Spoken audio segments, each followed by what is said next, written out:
Good evening. It is indeed a Friday night. I trust you had a lovely day.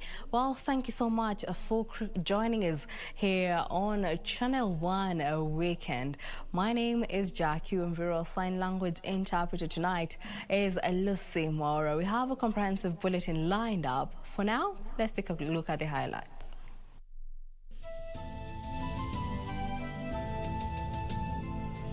The 2022 general election in jeopardy.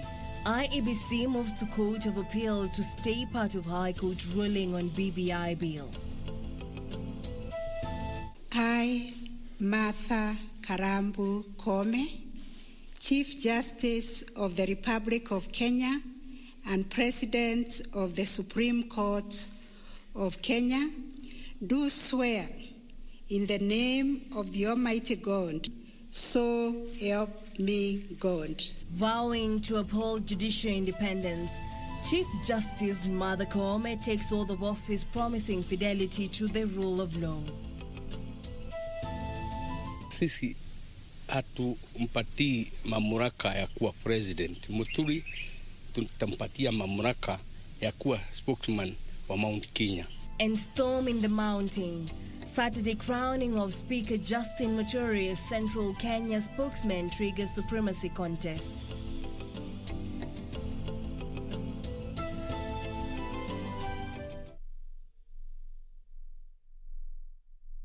Welcome to the broadcast. Remember, this is an interactive segment. You can reach us on all social media handles at KBC Channel 1 or at Jacky. Now, to kick us off, Independent Electoral and Boundaries Commission has filed an application in the Court of Appeal seeking to stay part of the orders issued by the High Court rendering the BBI bill unconstitutional.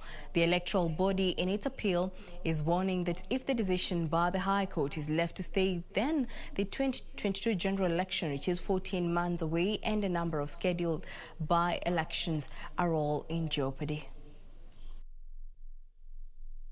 In the appeal lodged by lawyer Eric Gumbo, the electoral body IEBC claimed the effects of the orders issued by the High Court will cripple its operations and even put in doubt the 14-month-away general election, something it argues that could plunge the country into unprecedented constitutional crisis.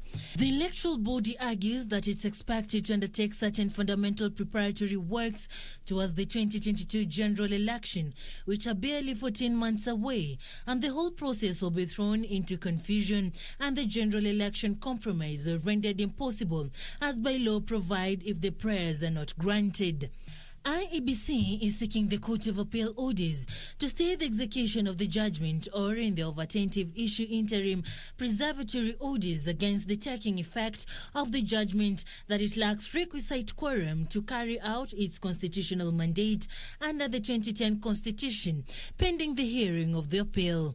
IEBC is only concerned on specific areas touching on its mandate in the ruling and warns that there are currently ongoing and impending by-elections whose timelines are cast in stone and constitutional crisis will ensue unless urgent intervention is availed by the Court of Appeal. For Channel 1 News, I'm Serafina Roby. In other news, 3 police officers have been killed and 3 others are nursing serious wounds after they were ambushed by Al-Shabaab militia at Banissa area of Mandera County along the Kenya-Somalia border.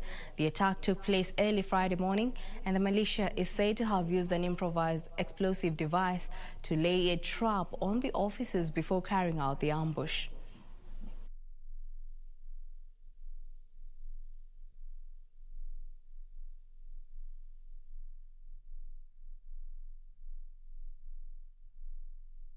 Now, Chief Justice Martha Koome says upholding the independence of the judiciary is at the top of her agenda, even as she focuses on ironing out the myriad challenges weighing down the judiciary. She spoke moments after she was sworn in as the country's top judge, becoming the first female to ascend to that office. I, Martha Karambu Koome, Chief Justice of the Republic of Kenya Friday, the 21st of May, will go down the annals of history as the day the country saw into office the first female Chief Justice. So help me God. I, Ouko William Okello, Judge of the Justice Supreme William Court. Okello Ouko was also sworn in as a judge of the Supreme Court at the ceremony presided over by the Chief Registrar of the Judiciary, Anne Atieno Amadi. So help me God. President Uhuru Kenyatta, while witnessing the swearing-in event, expressed confidence in the two to dispense justice without fear or favor. To be the first president to swear in the first female Chief Justice with a view of upholding the dignity and the respect for the judiciary and the judicial system of Kenya and promoting fairness, independence, competence, and integrity within it. The two would later head to the Supreme Court, where the Chief Justice was ushered into office by the Judicial Service Commission, the Deputy Chief Justice, the Judiciary Chief Registrar, as well as judges and magistrates. So here we are. Please join me in welcoming to the Judiciary of Kenya not only the 15th Chief Justice of the Republic, but the First Lady Chief Justice of the Republic of Kenya. But the task ahead is enormous. We in the Commission are absolutely confident that we have what it takes to drive the judiciary forward. We want to thank particularly the Court of Appeal, where we cut our teeth, me and Lady Justice Kome, our colleagues in that court, and we pray that you get another president. We were classmates. He was my boss, the president of the Court of Appeal. We competed for the same position, and we kept on encouraging and cheering one another that we are in a friendly match. This is a lesson politicians need to learn from us. Being the first woman in history to be the Chief Justice of Kenya, Justice Kome acknowledged the historic milestone. This is indeed a momentous occasion that is witnessed by many with joy and hope. Not only because I'm the first woman in Kenya to take this oath of office, but because every time a member of the marginalized group breaks the barrier, they own a space for the dreams and hopes of others. As the Deputy President of the United States, Kamala Harris, said, I am the first, but certainly not the last. The new Chief Justice also highlighted the need for addressing matters bedeviling the judiciary. The executive has a duty to ensure budgetary allocations that supports the functions of the judiciary, to ensure that we get the support necessary for the court orders to be obeyed and implemented, that the investigations and prosecution of cases are undertaken efficiently. Justice Kome also pointed out the importance of upholding judicial independence. To state that the independence of the judiciary in decision-making, and as stated in the oath that I and my brother have taken today, cannot be interfered with. This has been occasioned following the retirement of Chief Justice Emeritus David Kenani Maraga in early January upon attaining the retirement age of 70 years. Well, with her entry already full, the 15th Chief Justice of Kenya, the third under the 2010 Constitution, and the historical First Lady Chief Justice of Kenya, Martha Karambu Koome, will now take her instruments of power come Monday the 24th of May and continue with her dispensation of justice expeditiously without fear or favor.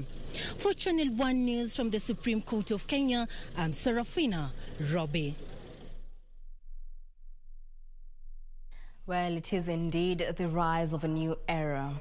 In a separate matter, governors have termed as a mere witch hunt Monday's impeachment of Mohamed Abdi Mohamud as Wajir governor. Through the Council of Governors, the county chiefs now want to be enjoined in the case of the ousted governor who has filed in the Court of Appeal. Gladys Mungai with more details.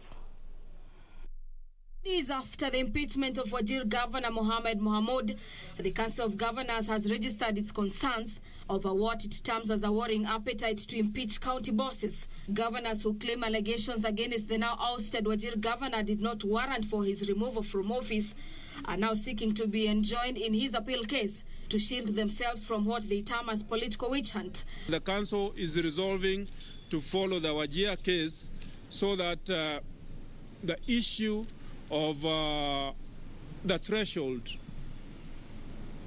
comes out clearly, because what we are seeing over the period is the threshold for governors is becoming lower and lower and lower for impeachment of governors. According to the governors, oversight bodies must be cognizant of the legal principles surrounding the impeachment so that the exercise is not abused. The council has also called upon the Minister of Health and the USAID to immediately procure third-party agent to distribute HIV and AIDS as well as tuberculosis drugs that are stuck at the port to all the counties before the 20th of June 2021. Both the national government and the county governments should have a candid conversation around how the country can move towards self-reliance in the purchase of HIV and TB drugs. In the long term, both levels of government need to discuss sustainable HIV interventions and how we can reduce dependence on donors on such critical matters. In realization of the universal health care, county bosses say they have reviewed the list of NHIF contracted health facilities from all the 47 counties and will forward the same to NHIF to ensure they are contracted in the exercise that is set to begin on the 1st of July 2021. County governments have reviewed the list of NHIF contracted health facilities with a view to verify that indeed they are county facilities, as well as updating the existing list to include new facilities which were unlisted within NHIF. For Channel 1 News, I'm Gladys Mungai. And in the political arena, the planned coronation of Speaker Justin Muturi as the Mount Kenya kingpin has kicked off a supremacist storm in the region. Sharp differences between Mount Kenya East and West have emerged over political dominance in the region, with some section of leaders vowing to block the event from taking place. Muturi will be canonized as the new spokesperson of Mount Kenya on Saturday. The grounds at the Mukoro wa Nyagadanga, the shrine believed to be the original home of the Agikoyo. Tents being erected in last-minute preparations for a crowning ceremony slated for tomorrow. National Assembly Speaker Justin Muturi, the man of the moment, set to be crowned as the Mount Kenya region political spokesman. Muturi has been on seclusion for the last 1 week. But politics of dominance between Mount Kenya West and East are threatening to taint the high-octane event. And while Muturi appears to have the backing of the Embu Council of Elders and the Njuri Ncheke in Meru, the Kikuyu Council of Elders is split right in the middle on the planned exercise. Kama wengine apatii yao heshima, yetu tunaipatia heshima. Na mtu akijaribu kwenda pale, atapatwa na mambo mabaya sana. Mlima wa Mount Kenya ni mmoja. Na huo mlima wa Mount Kenya kiongozi wetu ni Uhuru Muigai Kenyatta.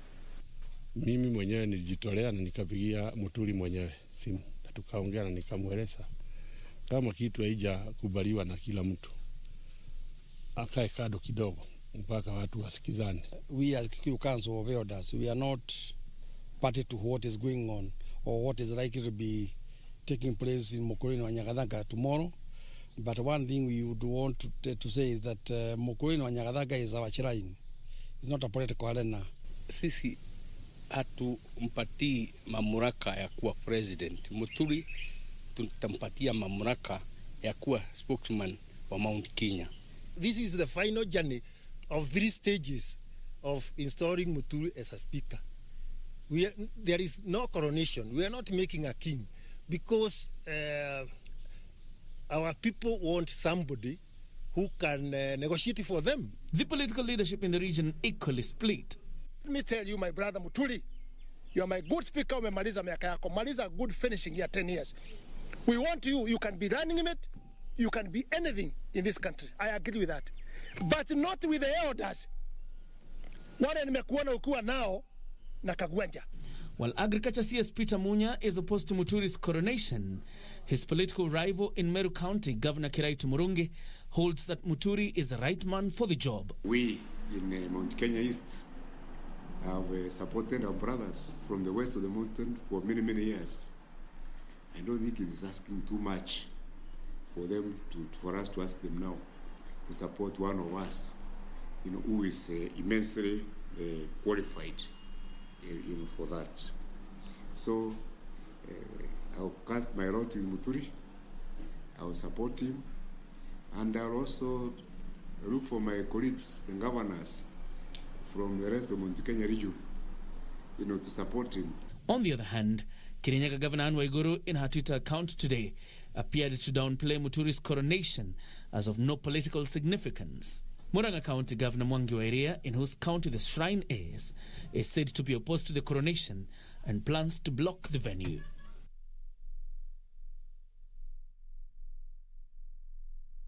And on matters related to the coronavirus, the government has put on notice individuals believed to be cashing in on the desperation of Kenyans seeking the COVID-19 vaccine. The government says the COVID-19 vaccine is free and no Kenyan should be compelled to pay to receive the jab. On Friday, the Ministry of Health announced that plans are at an advanced stage to procure 30 million doses of the Johnson & Johnson vaccine to ensure at least 60% of Kenyans are vaccinated by June 2022. The government says there will be no peddling of the COVID-19 vaccine, warning Kenyans against being duped into buying the jab. The Ministry of Health on Friday said all is being done to ensure there is enough vaccine to inoculate 60% of Kenyans by June 2022. The government is looking to import 130,000 doses of the AstraZeneca vaccine through COVAX facility and another 30 million doses from Johnson & Johnson. Kenya has in the meantime recorded 659 new COVID-19 cases from 7,962 samples tested in the last 24 hours. The figures released on Friday represent a positivity rate of 8.3%. Nairobi recorded the highest number of new cases with 97, followed by Mombasa with 86, Bungoma 65, Busia 53, Siaya 39, and Kisumu 36 cases. 3 new COVID-19 related deaths were reported Friday. Meanwhile, Kisumu Governor Professor Nyang'nyong'o has moved to allay fears over an increase in the number of COVID-19 cases in the county ahead of Madaraka Day celebrations. Governor Nyong'o says the situation is under control and thus there should be no cause for alarm.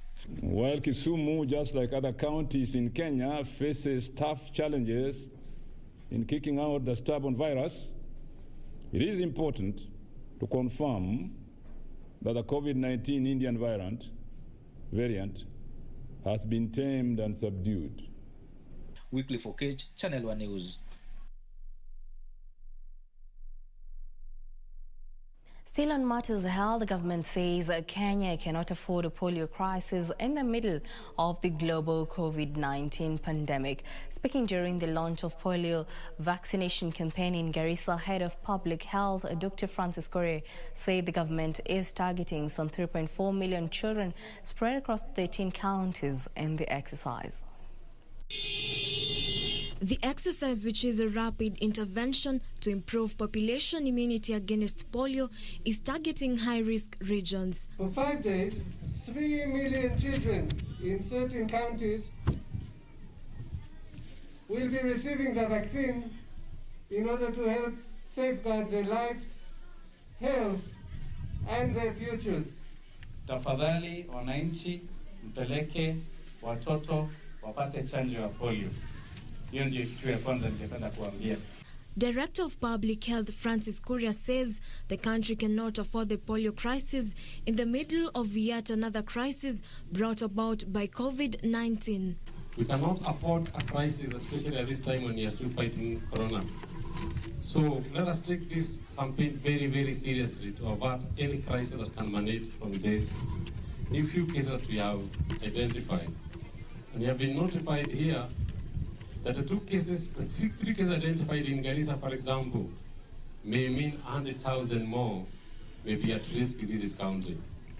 Polio is a virus that may cause paralysis where no cure exists for the symptoms and is easily preventable by the polio vaccine. Kenya recently discovered the presence of polio in the country, prompting the government to embark on the vaccination campaign. For Channel 1 News, I'm Jacqueline Masharia.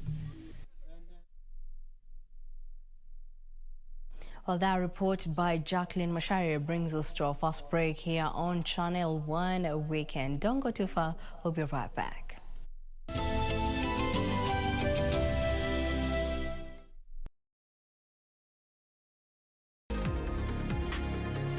Did you know life is uncertain? Do not leave anything to chance. Protect the financial needs of your family in case you die or lose income due to terminal or critical illness. Take up a life insurance policy today to protect the financial future of your loved ones. Now you know. IRA, promoting insurance, protecting the insured. This weekend on KBC Channel 1. I am Loteni now. Atito, I am never coming to clean your house again. You can now clean your smelling in gym clothes, you are smelling in bathroom, you are smelling kitchen, you are smelling everything. Shut up! Or better hope, you better let me know tomorrow so that I can bring you women clothing. You join the women's club. You win. Julia. Julia. Amo. You win.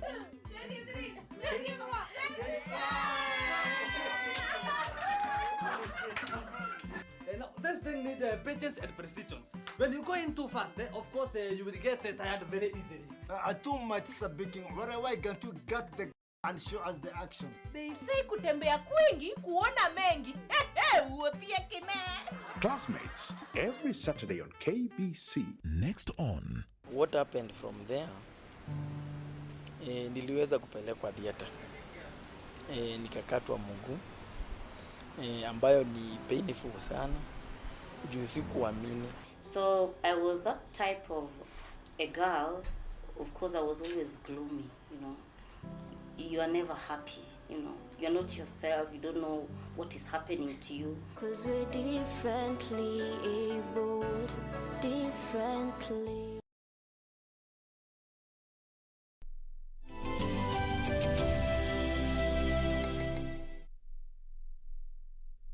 Welcome back. Now let's proceed. Migori County Governor Okoth Obado has been barred by the High Court from selling, charging, leasing or developing property named Loresho Ridge House pending the hearing and determination of a case filed by the Ethics and Anti-Corruption Commission. Judge James Wakiaga has also barred the governor from disposing of 3 high-end cars pending hearing and determination of the case. The Ethics and Anti-Corruption Commission is looking to recover some 73 million shillings allegedly misappropriated by the Migori governor. EACC had sought orders to have Obado, his 4 children enjoined in a suit, seeking to recover the monies it says were stolen by the accused through fictitious or irregular contracts. Judge James Wakiaga has to that effect ordered the governor to stay any transaction Loresho Ridge House and 3 high-end cars pending hearing and determination of the case. Meanwhile, the High Court in Mombasa on Friday dismissed a petition filed by former Chief Executive Officer of Coast Water Works Development Agency to have its contract extended.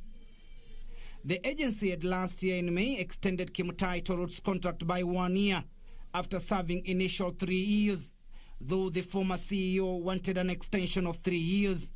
Timothy Kipnusu, Channel 1 News. And on environmental matters, the Kenya Forest Service has partnered with 15 counties to put to use at least 100 hectares of land to plant bamboo trees as part of ongoing efforts to conserve water and soil in the country. Kenya Forest Service Chief Conservator of Forest Julius Kamau says the initiative will also complement the current countrywide tree planting campaign.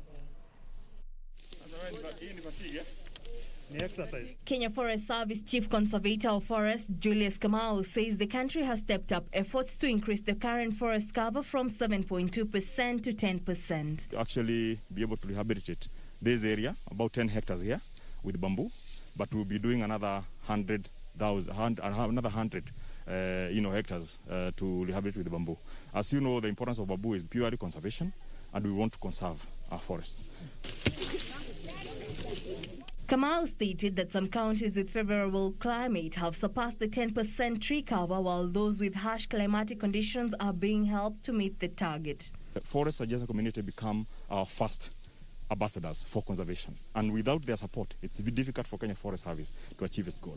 And that's why through this program, we have gone ahead in terms of supporting the communities in terms of livelihood improvement. Because even on their farmland, we are supporting them to grow trees, fruit trees, woodlot, to improve their economic livelihood. If they do have an improved livelihood, then there is less dependency on forest resources. And not only about trees, because they will plant a tree today, but before you benefit from the trees, about 5 years. Between now and then, what are they going to be doing? And therefore, we have come up with very many income-generating activities, including, apiary, including fish keeping, so that they have somewhere they can go to. Bamboo plays an important role in the environment by helping lower the light intensity and protect against ultraviolet rays. Bamboo development also reduces up to 35% carbon monoxide in the climate and delivers more oxygen. While assessing the vegetation cover at Njokane, a forest in Mwea sub-county, Kamau urged the public to embrace opportunities and the interventions put in place to increase forest cover. He added that over 10 million shillings has been set aside to support income-generating activities that are aimed at conserving the environment. We have supported them to invest in fish rearing. They have the tilapia, they have the catfish, and they even have the aesthetic. Elsewhere, residents living along the Voi River in Taita Taveta County have been urged to be environmental champions and engage in frequent tree planting. Juu ya upandaji wa miti na vile tunatakiwa tufanye na zile miti tunatakiwa tupande ndio tuweze kufikisha lengo la Kenya la kupata 10% tree cover by the year 2022, kwa sababu hiyo ndio malengo ya serikali. Taita Taveta Ecosystem Conservator Charles Courier says it is paramount to plant more trees, especially on riverbanks where activities such as sun harvesting are threatening to inflict irreversible damage. Ni mtu wa maana sana katika kaunti yetu, lakini hata mkiangalia mnaona ni kama mazingira kidogo inaharibika. The river basin ama the riverine hapo unakuta miti imekatwa ama pengine ni bushes zimemea, na tunataka kuhifadhi ndio maji yenye inatirika kwa hiyo mto iwe ni maji safi na iweze kufikia watu wengi.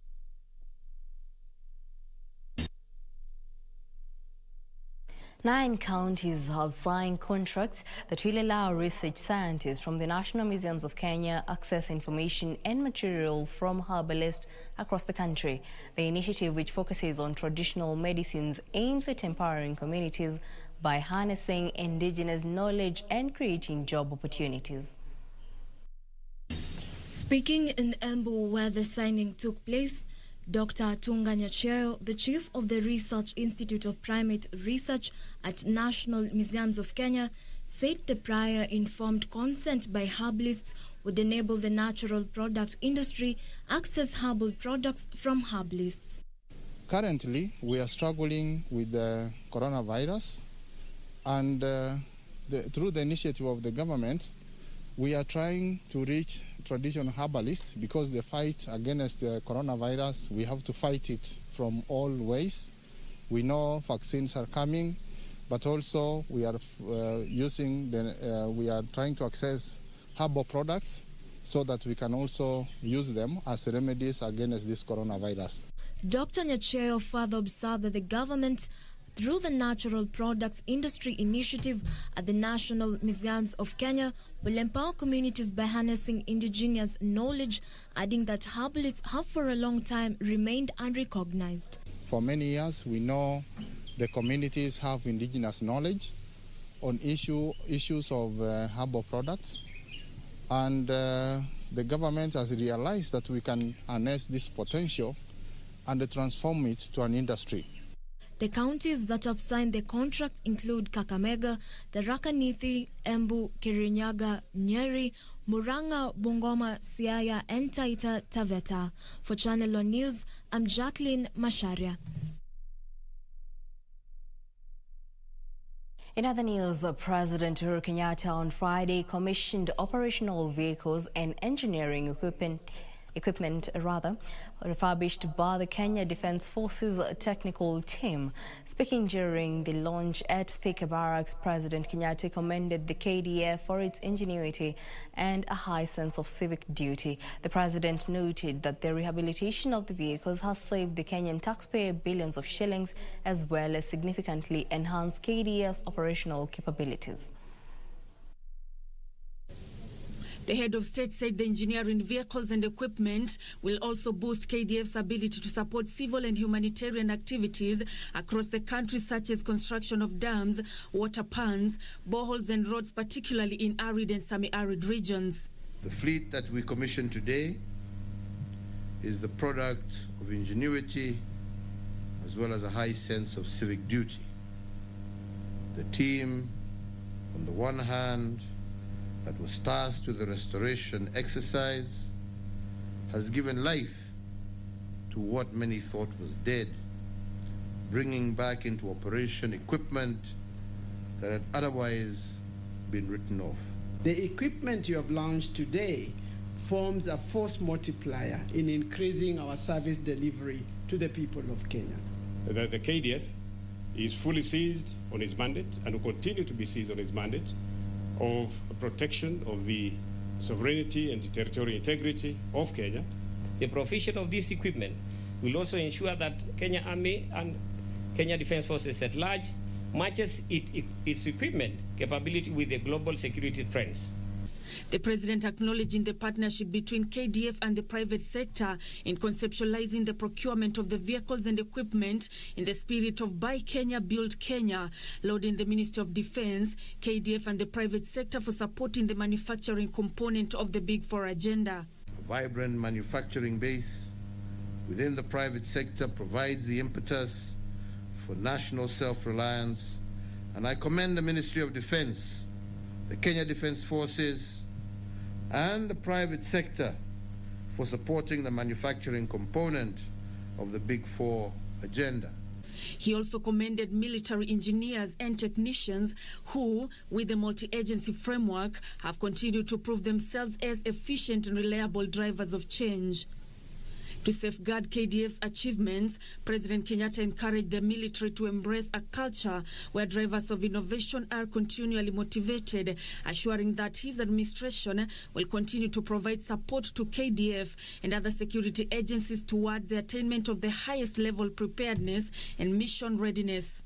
I also continue to challenge you to embrace innovation and technical proficiency in order to spur Kenya's industries and develop homegrown solutions to our needs. With the launch of the KDF operational vehicles and engineering equipment, President Uhuru Kenyatta is calling on Kenyans and the troops not to lower their guard to ensure that our borders remain secured at all times. Nancy Okware, Channel 1 News. Now, police in Trans Nzoia have arrested a middle-aged man suspected to have defiled a 14-year-old girl in Maridadi area of Kwanza constituency. Kwanza OCPD James Odera said the suspect attacked the Class 5 girl on her way from school and left her bleeding. A family in Maridadi area in Kwanza, Trans Nzoia County, is demanding justice after their 14-year-old daughter was allegedly defiled by a 30-year-old man. Nikamuuliza alikuwa anafanya nini, ati alipiga yako nduru, nikanyamaza. Alafu saa kidogo akatoka akimwaga damu. Mimi nikauliza akakijana kangu, naitwa Asley. Nikamuuliza Asley, baba, alikuwa anatokea side gani? Akaniambia alikuwa anatokea huku. Akifanya nini akimwaga damu. Kwanza OCPD James Odera said the suspect brutally defiled the Class 5 girl while on her way home from school. Na mimi nawaonya wale wazazi watapatikana watoto yao wamenajisiwa na bado wanakaa chini wakifanya negotiation ili kesi isiendelee. Wao pia watachukuliwa hatua kali na tutawapeleka kotini wasitakiwe kama wale wametenda hicho kitendo. Elsewhere, police officers in Kajiado County are investigating rampant cases of livestock theft in the area.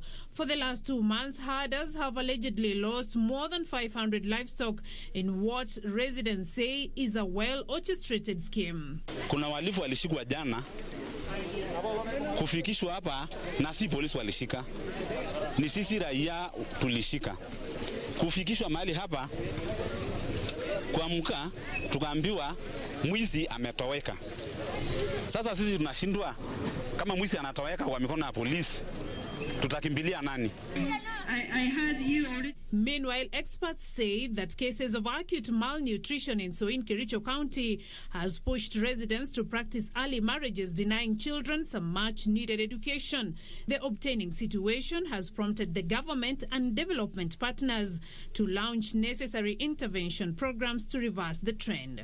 First of all, we measured a growth monitoring. By growth monitoring, we measure the ECD teachers have been trained, now can measure weight and height, and they are practicing it at ECD centers every term or regularly.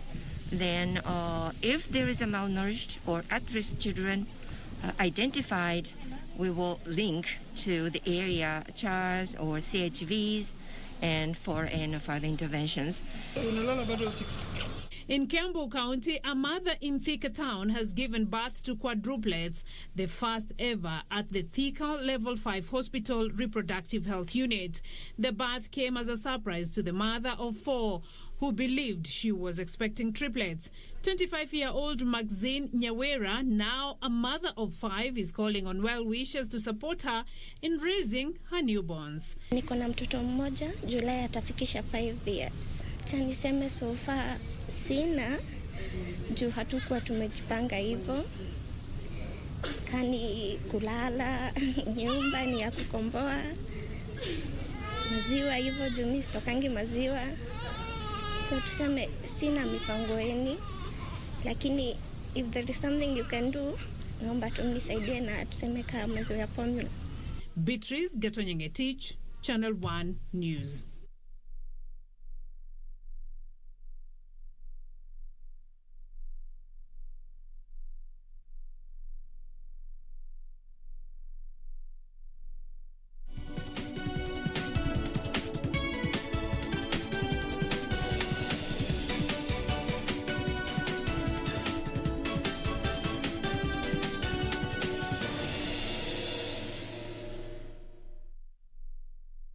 And in the business world, Liquid Telecom has unveiled its new identity, Liquid Intelligent Technologies, in a multi-pronged expansion strategy in Africa. The company plans to invest billions of shillings in expanding cloud business, cybersecurity services, and other technologies. Liquid Telecom currently offers cloud computing, fiber internet, and data center services in 13 African countries. Adil El Youssefi, CEO for Liquid Intelligent Technologies East Africa, says the change of name to Liquid Intelligent Technologies shows the firm's intentions to expand its cloud business, cybersecurity services, and other technologies added to its existing telecoms and connectivity capability. In full alignment with the Book 4 agenda and Vision 2030, which the Kenyan government has set for itself, we want to stand ready to work with the Kenyan government to actually better the life of the Kenyan citizens, to ensure that industrialization is accelerated. Ensure that our knowledge, our data is stored carefully, is managed carefully, but that can also be used commercially to ensure that as a country we get the revenues that are needed, we grow with our intelligence, and at the same time with the patenting and other regulations that we put in place, we can ensure we benefit as we continue. Liquid Intelligent Technologies will also expand its managed services offering to drive and ensure successful adoption of tools to reimagine their customers' businesses and how they work and connect. Early this year, Liquid Telecoms raised 63 billion shillings from the bond sale to help it in the rollout of more products on the African continent. The International Finance Corporation estimates that the African digital economy is expected to be worth $180 billion by 2025. To see that growth of our sectors is going to be private sector driven, and we ensure that the policies that are required to move forward are in place. Adil says the rebrand will further create recognition with local businesses that they provide digital solutions in addition to the usual connectivity services, enabling them to accelerate their digital transformation. The company, which operates a 73,000-kilometer fiber network, says it wants to expand its cloud business, cybersecurity services, and other technologies to its existing telecoms and connectivity capability.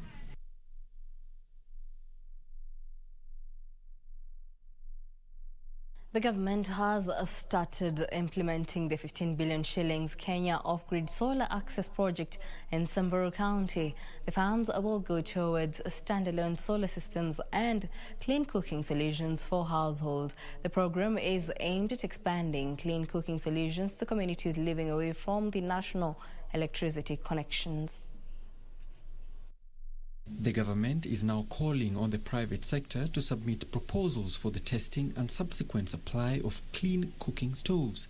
Deputy Director at the Department of Renewable Energy, Dr. Shadrack Kipkemoi, said that manufacturers who meet the standards of cooking stoves required will be supported to produce more than 90,000 units. This testing is to come up with, we see which one is now meeting the standards, because we have some international standards. We also have local standards on the efficiency of the cook stoves. Of the 15 billion shillings, 4.8 is set to go towards standalone solar systems and clean cooking solutions for households. Currently, the project has kicked off testing for cook stoves and clean cooking technologies in Samburu County. The reason why we are pushing on these cook stoves, because apart from what you have just said about benefits to the consumers, it's also very good to the environment, because of most of them are, we used to call them kunimbili. So you can actually use 2 pieces of wood and you cook lunch for your family. 14 different types of clean cooking stoves from different manufacturers were lit at the same time to cook the same type and quantity of rice using new modern jikos as compared to the ones used at home, as the government ramps up the project to other counties. After the testing, there is a process where there is analysis done and the consumer acceptance and all that is evaluated. The important thing to highlight is, once the stoves are tested here, does not mean that the project will promote them. We first of all have to receive business proposals from the companies to show that they have the correct business models to sell the products in the market. The Ministry of Energy plans to eliminate dirty cooking technologies in Kenya that are blamed for many cases of lung diseases. Alan Auko, Channel 1 Business. Farmers in the North Rift have been urged to maximize their income by planting and cultivating high-value crops. Uasin Gishu County Deputy Governor Daniel Chemno said coffee, macadamia and avocado are among crops that fetch higher returns on the international markets. Traditional maize growing in the North Rift has turned to be a big challenge to farmers because they largely rely on government subsidies to purchase farm inputs or sell their produce. Hii crops ambayo sisi kama serikali ya kaunti tunahimiza: kahawa, macadamia, avocado na passion. Hiyo ni vitu ambayo itabadilisha maisha yetu forever. Speaking while distributing free seedlings to farmers at Kapsoret in Uasin Gishu County, the Deputy Governor Daniel Chemno told the farmers to cultivate high-value crops in order to maximize their income. Sehemu za macadamia tunaenda kupeana 3,785 katika hii sub county. Pia ndizi wali request takriban miche 10,000 kati ya ile 20,000 tulisource. Hiyo inaonyesha bidii ya wakulima katika sehemu hii. Uasin Gishu County Executive for Agriculture, Samuel Yego, said the number of farmers requesting for promotional crops seedlings is gradually rising. The amount of seedlings ambayo tunawapatia wakulima inatoshana na ile hiyo miaka yote ambayo tumewapatia. A kilogram of coffee nut trades between 500 shillings and 600 shillings, while macadamia going for between 120 shillings and 130 shillings. The county government started rolling out the diversification program in 2017 as a way to uplift economic status of its county residents by making agriculture a profitable venture. Farmers from Kapsoret sub-county got 10,560, 3,785 and 27,000 tissue culture, bananas, macadamia and coffee seedlings respectively.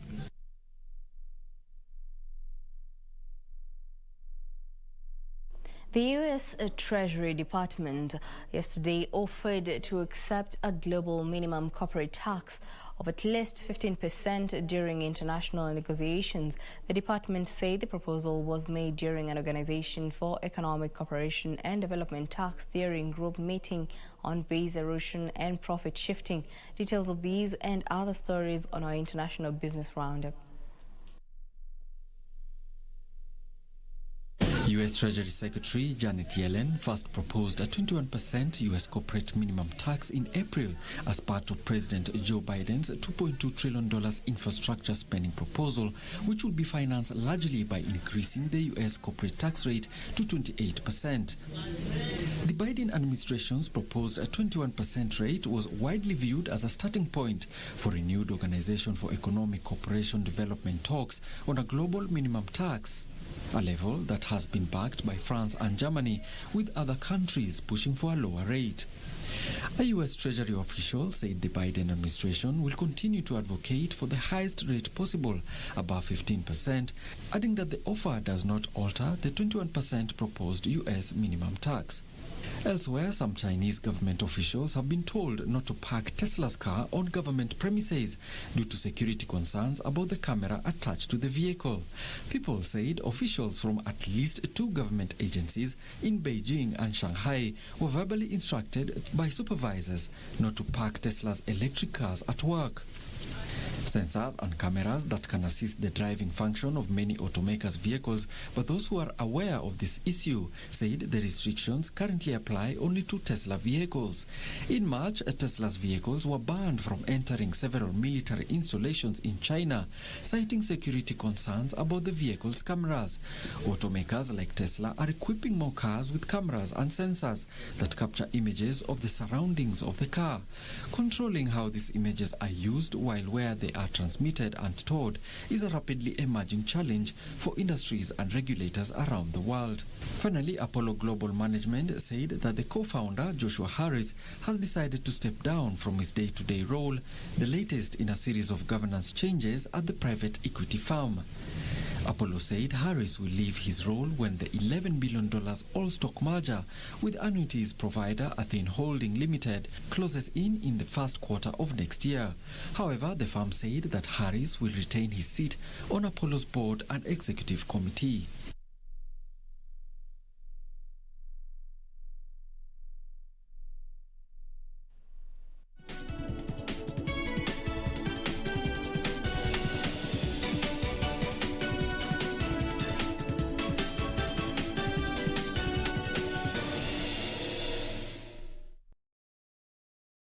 Je, umeomoka? Kama hujaomoka kwenye QuickBin ndio mambo yote. Hapa tuko na fridge, kodi yake ni CM.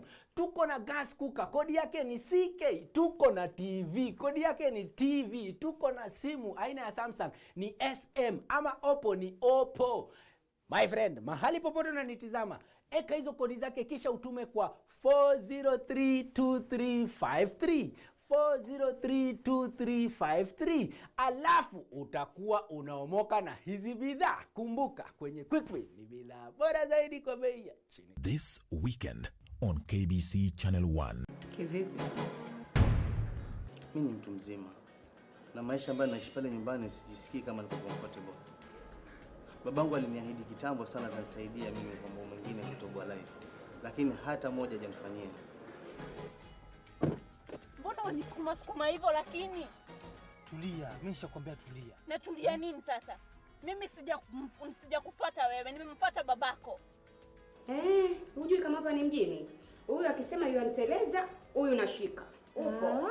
Unalana. Banki imeconfirm pesa zimeingia. Congratulations Sam, gari ni lako sasa. Shukran. Oi boss, si uniache insurance yako nitumie kabla nijipange. We! Insurance ya gari haiwezi kuwa transferred kwa mtu mwingine. Sina habari na nikuulize, hii comprehensive insurance inakava vitu gani? Comprehensive motor insurance inakava gari linapoharibika wakati wa ajali pamoja na uharibifu wa mali ya mtu mwingine, gari likiibiwa au likichomeka. Pia inakava passenger wa gari lako na passenger wa lile gari lingine kunapotokea ajali. Kwani umenisahau mimi kama driver? Dereva hakui covered na comprehensive insurance, ila anajitafutia personal accident cover. Umenichanua. Rose, hata nishughulikie hiyo insurance, nitakujia gari kesho. Okay, sawa. Yeah. Ujumbe huu umeletwa kwako na IRA. IRA, bima bora kwa taifa.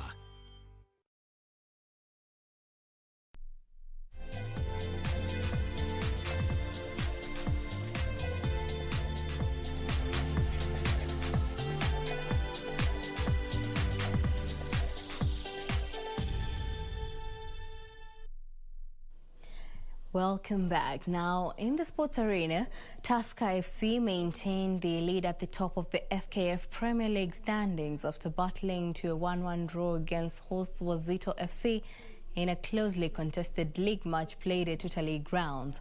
Sami Meja opened the scoring for the Brewers in the 4th minute, while winger Kevin Kimani equalized for Wazito in the 20th minute. Tusker FC remain at the summit of the log with 35 points, 2 points ahead of second place KCB. AFC Leopards, Karibangi Sharks and Mandera FC complete the top 5 teams on the log. Vega United, Western Stima and Mandera United are the bottom place teams at position 15, 16 and 17 respectively.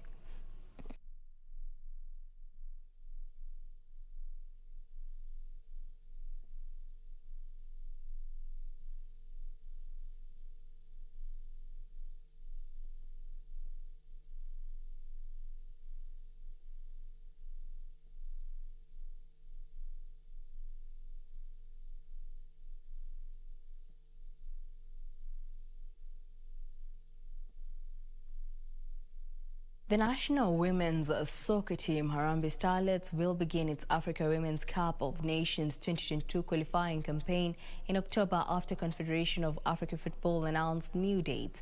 Starlets is pitted against underdog South Sudan and was due to play the first leg in June, but will now face off in October. The first leg pit in Harambee Starlets and South Sudan is scheduled between October 18th to 26th, while the second round matches are set for February 14th to 23rd, 2022. In its statement, CAF said condition of certain venues and COVID-19 restrictions and informed the postponement of the qualifiers. The aggregate winner over the 2 legs will advance to the second and final qualifying round of the finals, which will involve a total of 11 teams. Harambee Starlets will be looking to qualify for the African Women's Cup of Nations for the second time after their 2016 appearance in Cameroon, where they exited the tournament at the group stage. The 2022 finals set for Morocco will see 3 top finishers earning automatic slots to represent Africa at the Women's World Cup finals in 2023 in Australia and New Zealand. 2 more slots will be earned through playoffs.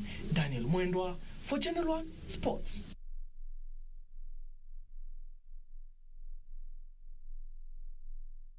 Football Kenya Federation NEC member Nairobi Region Michael Ouma Majura on Friday presided over the closing ceremony of a 10-day CAF D coaching course at the Ligindogo grounds. The course was put up by Football Kenya Federation Nairobi West Branch in conjunction with Ligindogo and saw 40 participants under the tutelage of instructors George Mwangi and Leon Matthews, trained and duly certified. Nairobi began NEC member Michael Ouma Majura has applauded the former players who took part in the coaching course. Meanwhile, in Kakamega North, 36 coaches also completed a 10-day CAF D license coach course that was hosted at the Lumakanda Township under the Ministry of Sports and Kakamega County Government in conjunction with the FKF Kakamega branch with the aim of developing grassroots football.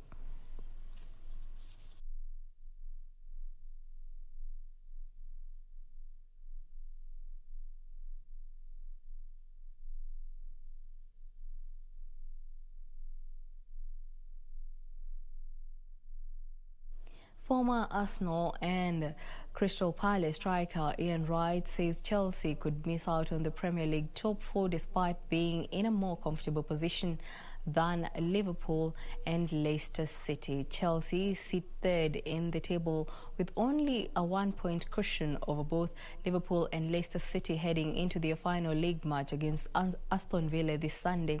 For these and more, here is a look